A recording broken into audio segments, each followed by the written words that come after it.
नमस्कार दोस्तों, स्वागत है आपका एक और वीडियो में। तो चलिए दोस्तों, आज हम बात करने वाले हैं एलएलबी फाइनल ईयर का जो फर्स्ट पेपर है, द एविडेंस ऑफ लॉ, साक्ष्य विधि का फर्स्ट प्रश्न है कि साक्ष्य किसे कहते हैं और साक्ष्य के प्रकार। तो ये क्वेश्चन को मैं समझाने का प्रयास करूँगा। आशा करता हूँ आपको समझ में आएगा और ये आपके लिए बहुत ही ज़्यादा बेनिफिशियल होने वाला है, क्योंकि इस प्रकार के प्रश्न एलएलबी में आते हैं और कम से कम ये प्रश्न 20 नंबर का है, बहुत ज़्यादा इम्पोर्टेंट है। इसलिए सोचा आपको थोड़ा समझाने का प्रयास करूँ। कृपया करके वीडियो को पूरा देखिए ताकि आपको भी इसका फ़ायदा हो।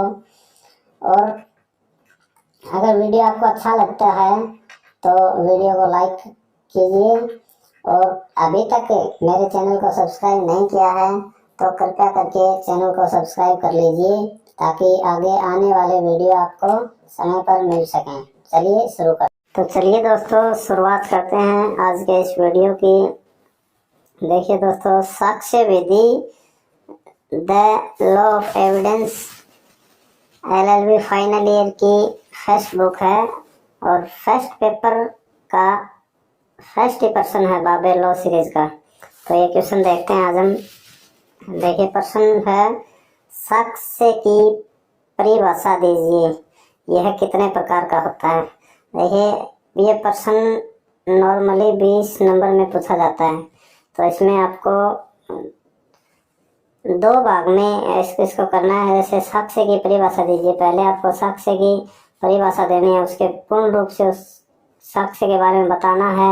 और ये चीज याद रखिए कि हर पेपर में अगर आप एलएलबी का एग्जाम दे रहे हैं तो हर पेपर में आपको कम से कम 2 या 3 या 4 कम से कम केस लॉ जरूर डालने हैं। तो इसमें भी प्रत्येक जगह केस लॉ जहाँ बनते हैं वहाँ केस लॉ डालने का प्रयास करना है। और दूसरा इसका पार्ट बनता है कितने प्रकार का होता है। कितने प्रकार का होता है उस प्रकार लिखने हैं, उनकी व्याख्या करनी है, प्लस में 1-2 केस लॉ भी डालना है, जिससे आपका क्वेश्चन और ज़्यादा दमदार लगे और चेक करने वाला अच्छे नंबर दे इसके। चलिए शुरुआत करते हैं इसका उत्तर। देखिए, न्याय प्रशासन में साक्ष्य का महत्वपूर्ण स्थान है। देखिए, न्याय प्रशासन है अपना, उसके अंदर साक्ष्य का सबसे ज़्यादा महत्वपूर्ण स्थान है और पूरी न्याय प्रणाली अपनी साक्ष्य के ऊपर आधारित टिकी हुई है।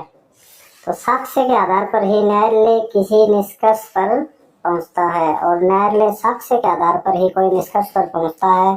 जैसे कोई भी केस है, उस केस में किस प्रकार के साक्ष्य और सबूत लगाए गए हैं, उन्हीं के आधार पर न्यायालय उस केस का फैसला करता है या उस पर निष्कर्ष पे पहुंचता है। और साक्ष्य के अभाव में किसी भी मामले का निस्तारण असंभव है। और अगर साक्ष्य का अभाव है, किसी केस में कोई साक्ष्य एविडेंस नहीं है, ठोस सबूत नहीं है, तो उस मामले का निस्तारण करना न्यायालय के लिए थोड़ा असंभव लगता है। आगे देखिए, साक्ष्य को न्याय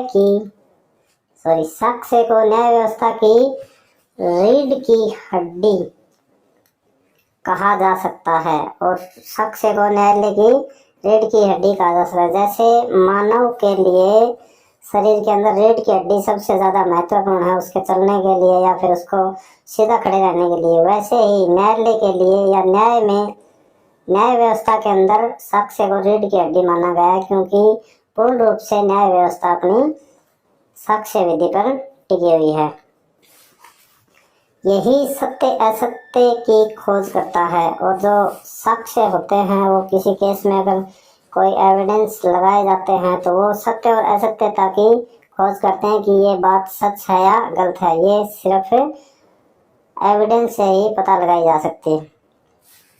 आगे देखिए, धर्मशास्त्रों में भी साक्ष्य के महत्व की चर्चा की गई है और अपने जो धर्मशास्त्र थे पहले के, उनमें भी साक्ष्य की चर्चा की गई है। देखिए, एक श्लोक है यहाँ पर, न च संदेह दंड कुर्याता।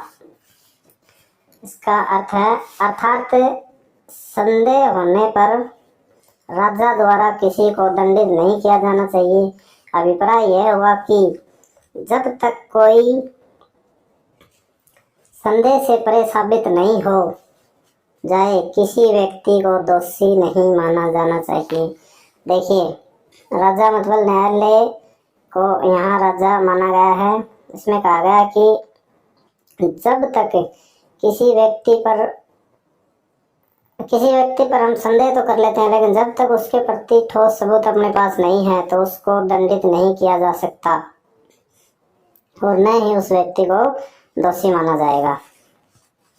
देखिए, कौटिल्य का भी कहना है कि साक्ष्य द्वारा संदेह से परे साबित हो जाने पर भी किसी व्यक्ति को दंडित किया जाना चाहिए। अब कौटिल्य ने कहा कि साक्ष्य द्वारा संदेह से परे साबित हो जाने पर ही व्यक्ति को दंडित किया जाना चाहिए। यानी किसी व्यक्ति पर यह हो जाता है कि हाँ, ये अपराध इसी ने किया है, तभी उसको दंडित किया जाना चाहिए, अदरवाइज उसको दंडित नहीं किया जाना चाहिए। इसमें एक वाद है रामजस बनाम सुरेंद्र नाथ। देखिए दोस्तों, ये मैंने पहले ही बताया कि अगर आप कोई क्वेश्चन लिखते हो, मिनिमम 20 नंबर का क्वेश्चन होता है, अगर इसका आप आंसर लिखते हो तो उसमें केस लॉ आपको ज़रूर बनाने हैं। और केस लॉ इस प्रकार से बनाने हैं जैसे उस क्वेश्चन से संबंधित होने चाहिए। अब देखो, जिस समय हम एग्जाम में बैठे होते हैं, पेपर दे रहे होते हैं, तब अपने को ये याद नहीं रहते। जैसे ये रामजस बनाम सुरेंद्र नाथ एक केस है। अब अपने को नीचे वाली ये सारी स्टोरी तो याद है, लेकिन अपने को ये नाम भूल गए तो कोई ज़रूरी नहीं है अपने को नाम देना। उसमें ये लिख सकते हैं कि माननीय इलाहाबाद उच्च न्यायालय द्वारा यह किया गया था और इस केस में यह बताया गया। तो इस प्रकार आप क्या कर सकते हैं, उसकी शुरुआत कर सकते हैं और उसको लिख सकते हैं, आपको अच्छे नंबर मिलेंगे। तो चलिए देखते हैं इसको। वाद था रामजस बनाम सुरेंद्र नाथ। इस मामले में इलाहाबाद उच्च न्यायालय द्वारा यह कहा गया कि साक्ष्य विधि न्यायालयों का मार्ग प्रशस्त करती है। ये जो साक्ष्य विधि है, ये अपने न्यायालयों का मार्ग प्रशस्त करती है। प्रशस्त कैसे करती है? क्योंकि न्यायालय जो होते हैं वो, जैसे मैंने पहले बताया कि पूर्ण रूप से साक्ष्य विधि पर टिका हुआ है। यानी कोई भी केस अगर न्यायालय में दायर होता है तो वो किस आधार पर लड़ा जाता है? साक्ष्य के आधार पर ही लड़ा जाता है। वादी और प्रतिवादी से सबूत मांगती है, साक्ष्य मांगती है कि किस आधार पर आपने ये केस दायर किया है और किस आधार पर प्रतिवादी को बचाव दिया जा सकता है। तो सारी चीजें न्यायालय के अंदर साक्ष्य पर ही टिकी हुई होती हैं। तो यह ऐसे नियमों का प्रतिपादन करती है जिससे न्याय व्यवस्था सुविधा अनुसार चले, और ये ऐसे नियम बनाती है जिससे न्याय व्यवस्था क्या है, सुविधा अनुसार चले। इसमें जैसे साक्ष्य विधि में नियम बनाए गए हैं हर प्रकार के कि इस अपराध के लिए ये सजा है या इस अपराध के लिए सजा। तो वो अपराध कारित होता है, तो कारित होने के बाद वो साक्ष्य द्वारा अपने को बताना होता है कि ये साक्ष्य है कि ये अपराध हुआ है। तो इस प्रकार क्या है, ये सुविधा अनुसार हो ऐसी विधि है। ऐसे महत्वपूर्ण विषय का अध्ययन अपरिहार्य है, और ऐसे महत्वपूर्ण विषय का अध्ययन अपरिहार्य है। चलिए आगे है साक्ष्य की परिभाषा। साक्ष्य शब्द आंग्ल भाषा के एविडेंस का हिंदी रूपांतरण है। तो देखिए, जो साक्ष्य शब्द है वो आंग्ल भाषा के एविडेंस शब्द का हिंदी रूपांतरण है। मूलतः एविडेंस शब्द की उत्पत्ति लैटिन भाषा के शब्द एविडेर से हुई है, जिसका अर्थ है किसी तथ्य को विधिक साधनों द्वारा स्पष्ट रूप से साबित करना। देखिए आगे, विभिन्न विविध शास्त्रियों द्वारा साक्ष्य शब्द की भिन्न भिन्न परिभाषाएं दी गई है। देखिए, जैसे कोई भी शब्द की अपने को परिभाषा पूछते हैं तो विधि शास्त्रियों का उनमें सबसे बड़ा रोल होता है। जो विधि शास्त्री अपने अनुसार उन्होंने अपनी अपनी क्या है परिभाषाएं दी है। तो आपको ज़्यादा लंबा भी नहीं करना और ज़्यादा छोटा भी नहीं रखना। तो एक दो विधि शास्त्रियों के जो आपको आसान लगते हैं उन विधि शास्त्रियों की परिभाषाओं को उठाइए, उनको याद कीजिए और वो एग्जाम के अंदर लिख के आइए।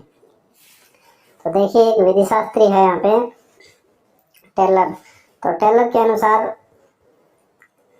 साक्ष्य की परिभाषा देखिए, बहस को छोड़कर वे सभी विधिक साधन जो किसी तथ्य को सिद्ध या असिद्ध करते हैं साक्ष्य कहलाते हैं। तो देखिए बहस को छोड़कर जो भी तथ्य हैं, जो भी विधिक साधन जो किसी तथ्य को सिद्ध या असिद्ध करते हैं तो वो क्या है, साक्ष्य कहलाते हैं।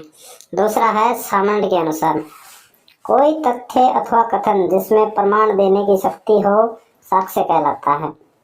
तो ऐसे कोई भी कथन या फिर तथ्य हो सकते हैं जिसमें प्रमाण देने की शक्ति हो तो वो साक्ष्य कहलाते हैं। तो ऐसे एक या दो विधि शास्त्रियों की परिभाषाओं को याद कर लीजिए और उनको लिख लीजिए।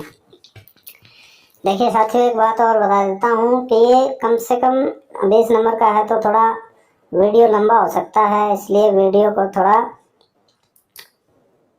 देख लेना। आप थोड़ा लंबा जरूर होगा लेकिन इसको पूरा देखना ताकि आपको अच्छे से समझ में आए और पेपर में आप अच्छे से लिख के आओ।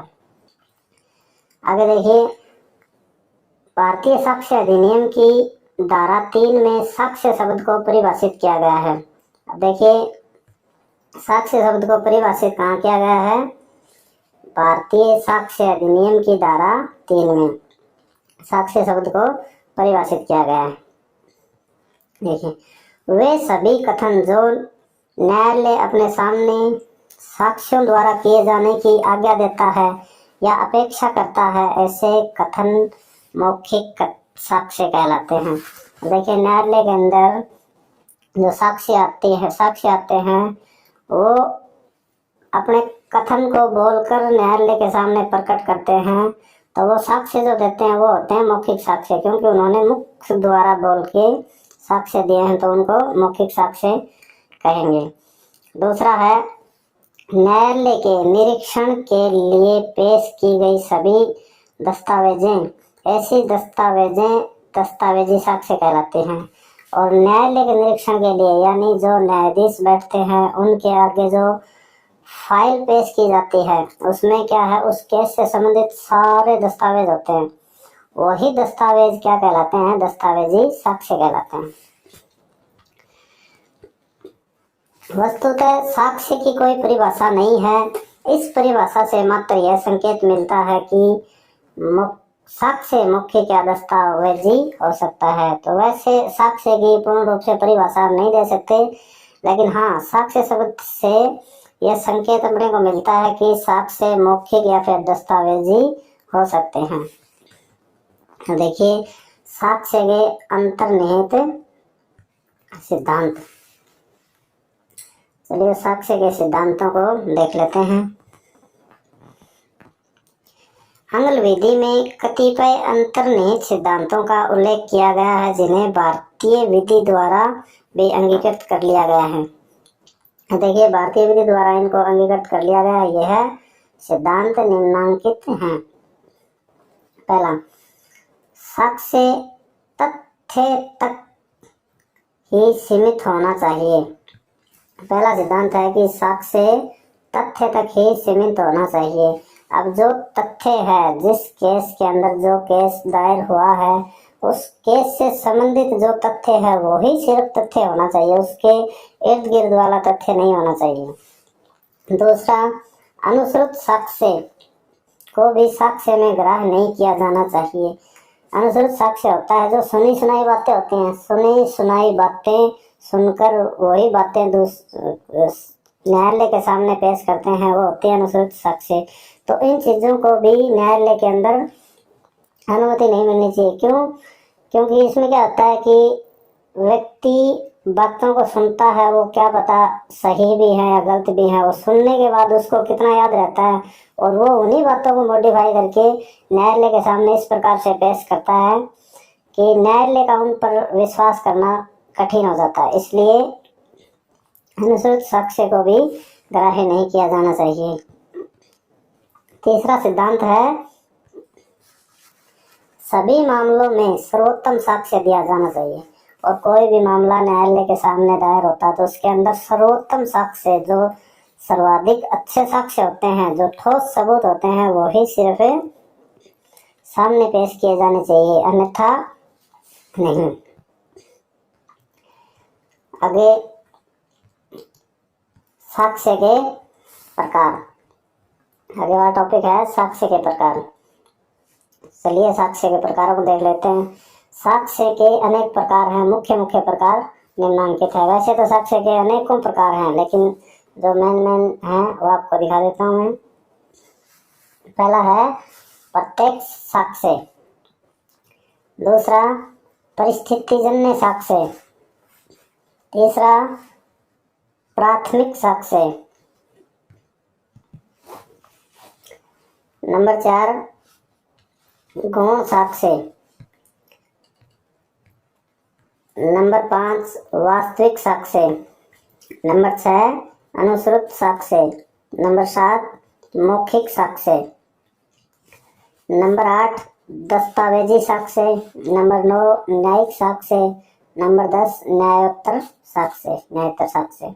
तो ये कुछ साक्ष्य के प्रकार हैं। चलिए इनको विस्तार से देख लेते हैं। अब देखिए इनमें ये प्रश्न थोड़ा बड़ा है, इसलिए क्या है, हर चीज़ की आपको व्याख्या करनी है। थोड़े 2-3 लाइनें लिख दो, बहुत हैं, ज़्यादा वो नहीं है कि एक पेज भरना, 2 पेज भरने, नहीं। इन चीज़ें की मेन जो लाइनें हैं 3 या 4, वो लाइनें इसके अंदर आप लिख दो, ताकि लिखन जांच करने वाला एग्जामिनर उनको पढ़ के अच्छे से आपको नंबर दे सके। चलिए देखिए, पहला है प्रत्यक्ष साक्ष्य। पढ़ता हूँ इसको। साक्ष्य विधि में प्रत्येक साक्ष्य का महत्वपूर्ण स्थान है। देखिए साक्ष्य विधि के अंदर प्रत्यक्ष साक्ष्य जो है उसका महत्वपूर्ण स्थान है। प्रत्येक साक्ष्य किसी ऐसे तथ्य का साक्ष्य होता है जिसे साक्षी ने स्वयं अपनी आंखों से देखा है, और ऐसा व्यक्ति स्वयं न्यायालय में उपस्थित होकर अपना साक्ष्य देता है। तो प्रत्यक्ष साक्ष्य वो होता है कि किसी भी घटनाक्रम के अंदर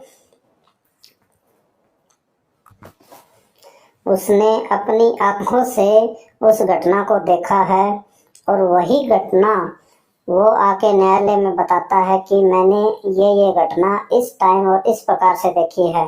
तो वो जो साक्ष्य दिया उसने न्यायालय के सामने उपस्थित होकर खुद ने अपनी आंखों से देखा हुआ, तो वो होगा प्रत्यक्ष साक्ष्य। धारा 60 में यह कहा गया है कि प्रत्येक मौखिक साक्ष्य प्रत्यक्ष होना चाहिए, और धारा 60 में यह कहा गया कि प्रत्येक मौखिक जो साक्ष्य है वो प्रत्यक्ष ही होना चाहिए। इसका उदाहरण देखिए। कै पर ख के साथ मारपीट करने का आरोप है। गै न्यायालय में यह कहता है कि कै को ख के साथ मारपीट करते हुए देखा है, यह प्रत्यक्ष साक्ष्य है। तो देखिए इस उदाहरण को इस प्रकार समझिए कि जैसे कै व्यक्ति है और एक ख व्यक्ति है। कै ने ख के साथ मारपीट कर दी।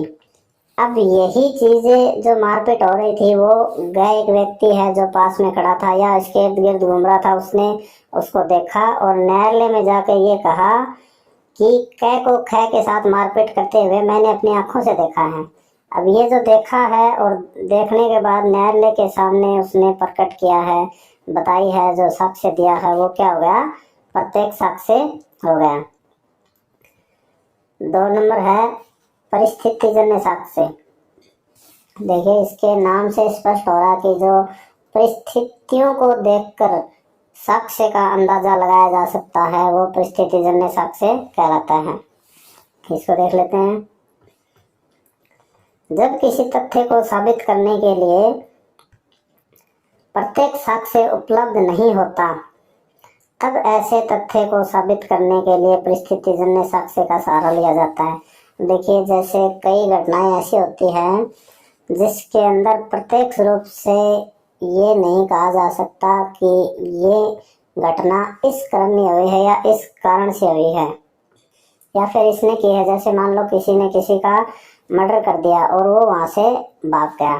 अब भागने के बाद अपने को ये थोड़ी पता है कि वो उस पर्टिकुलर व्यक्ति ने किया है, तो अब क्या है, उस व्यक्ति को किसी ने भागते हुए देखा, आगे जंगल की तरफ भाग रहा था और किधर भाग रहा था, उसके शरीर पे खून वगैरह लगा हुआ था।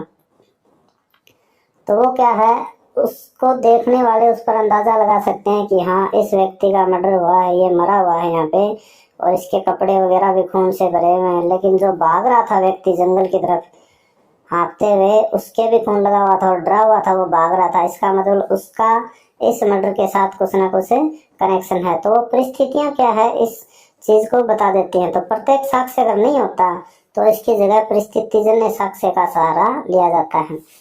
परिस्थितिजन्य साक्ष्य से अभिप्राय ऐसी परिस्थितियों से है जो घटना के इर्द गिर्द घूमने वाले तथ्य या सबूत होते हैं, जिसके अवलोकन से पता चलता है कि कोई घटना वास्तविक में घटी है। जैसे मैंने बताया ना, अगर परिस्थितियां ऐसी है, उसके इर्द गिर्द घूमने वाली ऐसी परिस्थितियां हैं कि उससे ये लगता हो कि हाँ ये अपराध है वो इस वजह से हुआ है, तो वो क्या होगा, परिस्थितिजन्य साक्ष्य होगा। इसका उदाहरण देखिए, कै पर खै की हत्या का आरोप है। कै एवं खै के बीच लंबे समय से दुश्मनी का चलना, घटना के बाद कै को जंगल की ओर भागते देखना, उसके कपड़ों पर खून के दाग होना आदि ऐसी परिस्थितियां जो खै की हत्या की ओर इंगित करती हैं। जैसे देखिए, एक व्यक्ति है, उसकी हत्या हो गई और कै व्यक्ति को आरोपी दोषित किया जा रहा है। क्यों किया जा रहा है? क्योंकि कै और खै दोनों आपस में, उन दोनों की बहुत लंबे समय से दुश्मनी आ रही है। पहली बात तो ये हो गई। दूसरा क्या है कि कै व्यक्ति है वो जंगल की तरफ भाग रहा था। अब किसी ने देखा तो ये भाग रहा और उसके कपड़ों पे क्या है, खून के दाग थे। अब वो स्पष्ट ऐसे लग रहा है कि जो व्यक्ति मरा है उसके साथ इसकी रंजिश थी, और ये जो भाग रहा है इसके खून वगैरह लगा हुआ है। तो देखती सी बात ये है कि वो क्या है, इसको मार के भागा है। तो ऐसी परिस्थितियां क्या है, वो कै की हत्या की ओर इंगित करते हैं। पेब्बी के अनुसार यह एक अच्छा साक्ष्य है क्योंकि गवाह झूठ बोल सकता है लेकिन परिस्थितियां नहीं। देखिए, पेब्बी एक विधि शास्त्री है, उसने कहा कि यह जो साक्ष्य है वो एक अच्छा साक्ष्य है क्योंकि गवाह झूठ बोल सकता है एक टाइम पर, लेकिन परिस्थितियां झूठ नहीं बोल सकती। जैसे मान लो किसी केस में कोई गवाह आया हुआ है और वह गवाह झूठ बोल सकता है न्यायाधीश के सामने, लेकिन जो परिस्थितियां हैं वो झूठ नहीं बोल सकती। इसमें एक वाद लिख देना, जैसे खेत रमी बनाम स्टेट ऑफ हिमाचल प्रदेश।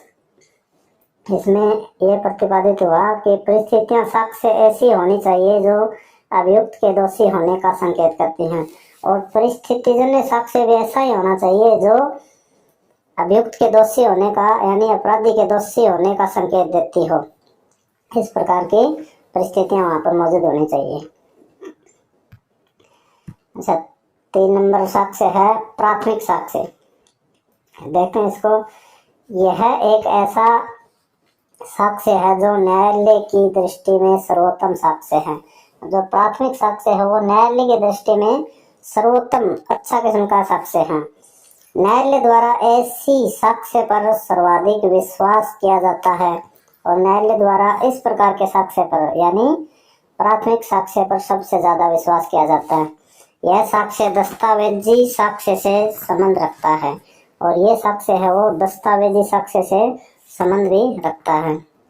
जब किसी मामले में से संबंधित मूल दस्तावेज न्यायालय के समक्ष प्रस्तुत किया जाता है तो वह प्राथमिक साक्ष्य कहलाता है।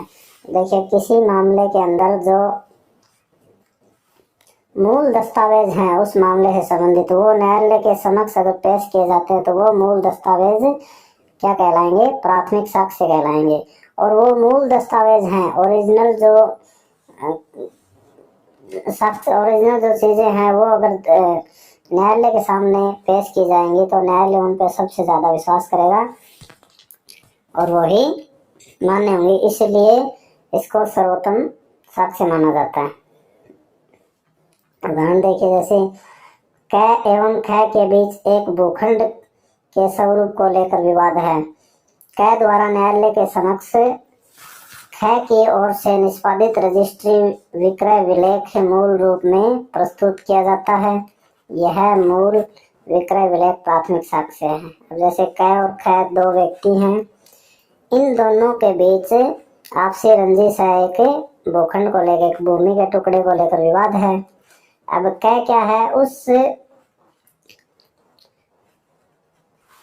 भूमि के टुकड़े का जो कि कागज कार्रवाई खरीदते टाइम की गई थी या बेचते टाइम की गई थी, वो सारी कागज कार्रवाई क्या है, न्यायालय के सामने रख देता है। तो न्यायालय उसको क्या मान लेता है, प्राथमिक साक्ष्य मान लेता है। 4 नंबर देखिए, गौण साक्ष्य। जब किसी तथ्य के बारे में प्राथमिक साक्ष्य उपलब्ध नहीं होता, तब गौण साक्ष्य का सहारा लिया जाता है। यह साक्ष्य कम विश्वसनीय होता है तथा न्यायालय द्वारा इसे संदेह की दृष्टि से देखा जाता है। अब देखिए, गौण साक्ष्य का अर्थ ही होता है वैसे कॉपी, मतलब उसकी डुप्लीकेट कॉपी करना। अब कई चीजें ऐसी होती हैं जिसके अंदर क्या है, प्राथमिक साक्ष्य उपलब्ध नहीं होता, यानी उसकी मूल प्रति वो नहीं होती, तब क्या है, गौण साक्ष्य का सहारा लिया जाता है। यानी मान लो कोई भी एक जहां ओरिजिनल चीजें, जैसे मान लो आधार कार्ड अपने को ओरिजिनल चाहिए न्यायालय में दिखाने के लिए कि मैं ये बंदा हूं और साक्ष्य देने आया हूं, लेकिन वो ओरिजिनल आधार कार्ड नहीं लेके आया, तो उस न्यायालय को विश्वास दिलाने के लिए क्या किया जाएगा, उसकी फोटोकॉपी वगैरह होगी तो वो न्यायालय में पेश की जाएगी। न्यायालय उसको एक्सेप्ट तो कर लेगा, लेकिन फिर भी उसको संदेह की दृष्टि से देखेगा, क्योंकि गौण साक्ष्य कॉपी पेस्ट होते हैं, उनको हम बना सकते हैं सेम टू सेम, दूसरा उसकी डुप्लीकेट कॉपी भी बना सकते हैं, लेकिन कई मामलों में क्या है, इनका सहारा लिया जाता है क्योंकि प्राथमिक साक्ष्य वहां पर होते नहीं है। गौण साक्ष्य में निम्नांकित को सम्मिलित किया गया है। तो गौण साक्ष्य में क्या क्या चीजें मानी गई हैं। पहली है मूल दस्तावेज की प्रमाणित प्रतिलिपियां। तो कोई भी मूल दस्तावेज है उनकी प्रमाणित प्रतिलिपियां, यानी उनकी जो फोटोकॉपी वगैरह है। दूसरा, मूल दस्तावेज की यांत्रिक प्रक्रिया द्वारा बनाई गई प्रतिलिपियां। तो मूल दस्तावेजों की यांत्रिक टेक्नोलॉजी द्वारा बनाई गई उनकी कॉपियां या कॉपी पेस्ट जिसको बोलते हैं। तीसरा है मूल दस्तावेज से मिलान कर बनाई गई प्रतिलिपियां, और मूल दस्तावेजों को देखकर सेम टू सेम वैसी प्रतिलिपियां बनाई गई हों। चौथा, दस्तावेजों के प्रतिलेख, और दस्तावेजों के बनाए गए प्रतिलेख भी गौण साक्ष्य में आते हैं। 5वां देखिए, वास्तविक साक्ष्य। वास्तविक साक्ष्य वह साक्ष्य है जो न्यायालय के समक्ष इस ढंग से प्रस्तुत किया जाता है कि न्यायाधीश या मजिस्ट्रेट स्वयं उसे देखकर ज्ञानेंद्रियों से सही बात का अनुमान लगा सकते हैं। वास्तविक साक्ष्य जो वास्तव में सामने दिख रहा है, जो साक्ष्य वास्तव में सामने दिख रहा है, उसको वास्तविक साक्ष्य कहा जा सकता है। अब देखिए, वास्तविक साक्ष्य के अंदर न्यायाधीश या फिर मजिस्ट्रेट होता है, वो स्वयं देखता है, स्वयं उस चीज को देखता है और अनुमान लगाता है कि हाँ ये चीजें है, तो उसके अनुमान के आधार पर वास्तविक साक्ष्य माना जाता है। जिससे इसका उदाहरण देख लेते हैं। कै पर ख की तलवार से हत्या करने का आरोप है। अब कै ने ख की तलवार से हत्या कर दी। न्यायालय के समक्ष वह तलवार तथा कै एवं ख के रक्त रंजित कपड़े प्रस्तुत किए गए। न्यायालय तलवार एवं कपड़ों को देखकर हत्या का अनुमान लगा सकता है। अब जैसे कै ने ख की हत्या कर दी, अब वो तलवार और उन दोनों के कपड़े जो खून से रंजे हुए थे वो न्यायालय के समक्ष प्रस्तुत किए गए। उनको बताया गया कि देख इस प्रकार इसका खून किया गया है। तो वो चीजें न्यायालय ने स्वयं देखी और देखने के बाद अनुमान लगाया कि हाँ ये इसका अपराधी है और इसी ने इसको इसी तलवार से मारा है, क्योंकि इसके कपड़े भी खून से रंजे हुए हैं। तो देखिए 6, अनुश्रुत साक्ष्य। इसे सुनी सुनाई साक्ष्य भी कहा जाता है। यह कम महत्व एवं कमजोर प्रकृति का साक्ष्य होती है। न्यायालय द्वारा ऐसी साक्ष्य पर कम विश्वास किया जाता है। यह साक्ष्य ऐसे व्यक्ति द्वारा दी जाती है जिसमें, देखिए, अनुश्रुत साक्ष्य होता है सुनी सुनाई साक्ष्य। सुनी सुनाई साक्ष्य कैसे? जैसे किसी व्यक्ति ने कुछ बात बताई, वो बातें सुनकर दूसरा व्यक्ति न्यायालय में प्रस्तुत होता है और वो बातें, सुनी सुनाई बातें न्यायालय के समक्ष रखता है, तो वो हो गई अनुश्रुत साक्ष्य। जिसमें घटना को अपनी आंखों से देखा नहीं। अब जिसने घटना को अपनी आंखों से देखा नहीं, किसी दूसरे ने उसको बताया है, वो उसकी सुन के और न्यायालय के समक्ष अपने बयान देता है, तो वो हो गया अनुश्रुत साक्ष्य। दूसरा, किसी तथ्य या बात को अपने कानों से सुना नहीं। अब कोई भी तथ्य या बात अपने कानों से नहीं सुनी, किसी दूसरे से सुनी है, वो बातें बताना भी। तीसरा, किसी तथ्य को स्वयं अपनी ज्ञानेंद्रियों से बोध नहीं किया गया हो और समय में इतना दिमाग नहीं लगाया उसने कि मतलब ये तथ्य सही हो सकता है या गलत हो सकता है, तो ये चीजें अनुश्रुत साक्ष्य कहलाएंगी। सातवां देखते हैं मौखिक साक्ष्य। मौखिक साक्ष्य से अभिप्राय ऐसे साक्ष्य से है जो किसी व्यक्ति द्वारा स्वयं न्यायालय में उपस्थित होकर अपने मुख से दी जाते हैं। ऐसे साक्ष्य के प्रत्यक्ष होने की अपेक्षा की जाती है। तब जो मौखिक साक्ष्य है वो क्या है? कोई भी व्यक्ति स्वयं यानी खुद प्रकट होकर अपने मुख से बयान देता है, तो वो जो साक्ष्य हैं वो क्या कहलाएंगे? मौखिक साक्ष्य कहलाएंगे। अगला है दस्तावेजी साक्ष्य।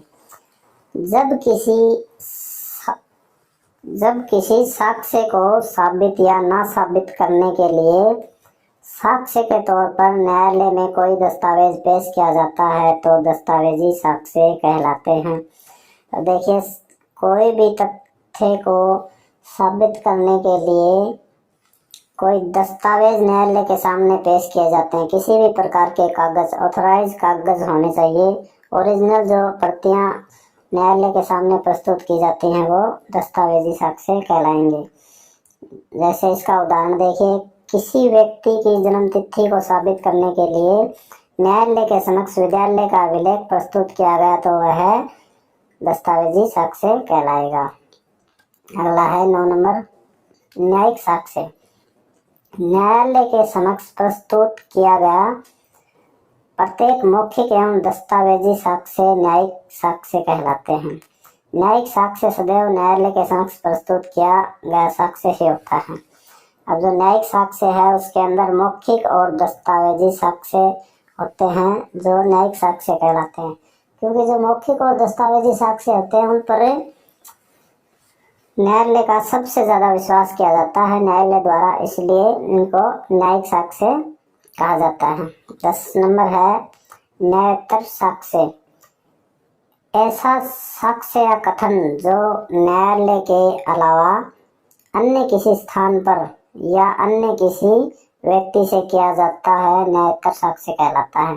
न्यायोत्तर साक्ष्य क्या होगा? जो न्यायालय के अलावा अन्य किसी जगह यानी अलग ही जगह कोई भी साक्ष्य दिया गया है, कोई बात हुई है किन्हीं दो व्यक्तियों के बीच, तो वो न्यायोत्तर साक्ष्य कहलाएगा। जैसे उदाहरण देखिए इसका, कै अपने मित्र खै के समक्ष कै के साथ मारपीट करने की बात स्वीकार करता है, यह न्यायोत्तर साक्ष्य है।